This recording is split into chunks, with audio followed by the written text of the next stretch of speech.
Today we're going to review finding zeros of the polynomial. There are multiple strategies for this, and you're going to use many of the tools that we've used so far this semester. You can use graphing, using your graphing utility, or we can use factoring. We may use some synthetic division. We can use all kinds of things. I'm going to look at this problem to determine what I want to do. When I look at these, I've got 4 terms. So I think I'm going to look and see if I can do anything with these first 2 terms. Well, I look at 5x to the third and x squared, and I see that I have x's in both of them. I'm going to take out x squared, and I'm left with 5x plus 1. Okay, this looks very similar to what I have in my next term. But I see that I have both of these are minus. So I'm going to take out a negative 1. If I take out the negative 1, then this minus 5x squared is going to turn into my positive, and this negative 1 is going to turn into positive. Now my 2 parentheses are exactly the same. So to find these zeros, I'm going to factor and set it equal to 0. So let's finish factoring. I have x squared minus 1 times 5x plus 1. Again, they are set equal to 0, and I need to finish solving the problem. So x squared minus 1 equal to 0, and 5x plus 1 equal to 0. I will subtract my 1, and 5x equals negative 1, divide by 5, and x is negative 1/5. This problem, needs to slide up a little bit. I apologize. So now to do this problem, I need to add 1 to both sides. I get x squared is equal to 1. Now to get rid of the square, I need to do the reciprocal operation and take the square root of both sides, so that x equals plus or minus the square root of 1. Well, the square root of 1 is 1, so I have x equals plus or minus 1. That means I have both positive 1 or negative 1 as a solution. If I look at my original problem, I have x to the third. That tells me there are 3 zeros. As I worked this problem, I got all 3 zeros.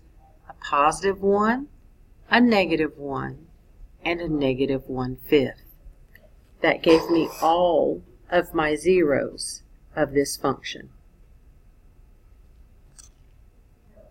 Now, let's do another problem. All 3 of the answers I got on the last one were all real solutions. Now let's do this one. And again, I'm going to look at it. I've got 4 terms. I'm going to take the first 2, and I see that I have a 2 in both of those, as well as x's. So I'm going to factor out 2x squared. I'm left with an x here, and if I factor all of it out, I'm left with a 1. Here, I see that I have a 3 in both of these, so I'm going to factor out the 3, and I'm left with x plus 1. Again, I will factor it and set it equal to 0 to find the zeros of the polynomial. My parenthesis is the same, so I keep factoring. 2x squared plus 3 and x plus 1. Take each one, set it equal to 0, and solve.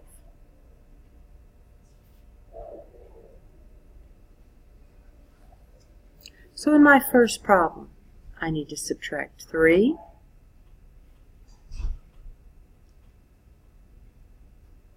and divide by 2,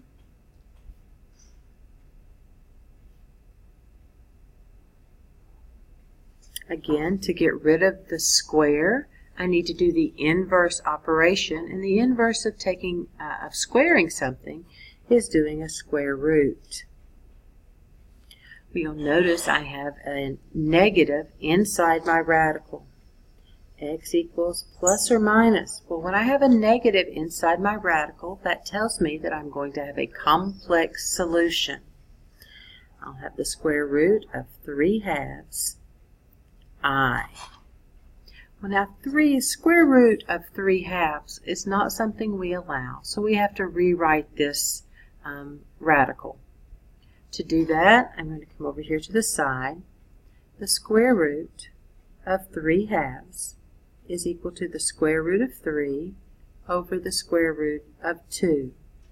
To get rid of the radical in the denominator, I'm going to multiply both the top and the bottom by whatever this radical is. So this gives me the square root of 6 over the square root of 4, and the square root of 4 is 2. So I get the square root of 6 over 2. That's how this radical needs to be rewritten. So this is plus or minus the square root of 6 I over 2. That is two of my solutions, positive and negative. Now let's come back to my second problem and finish it. X plus 1 equals 0. I will subtract 1, and I get x equals -1. I look back at my original problem, and I see that my highest power is a 3. That tells me I need 3 solutions. I have one real solution at -1, and I have 2 complex solutions, positive and negative, square root of 6 I over 2.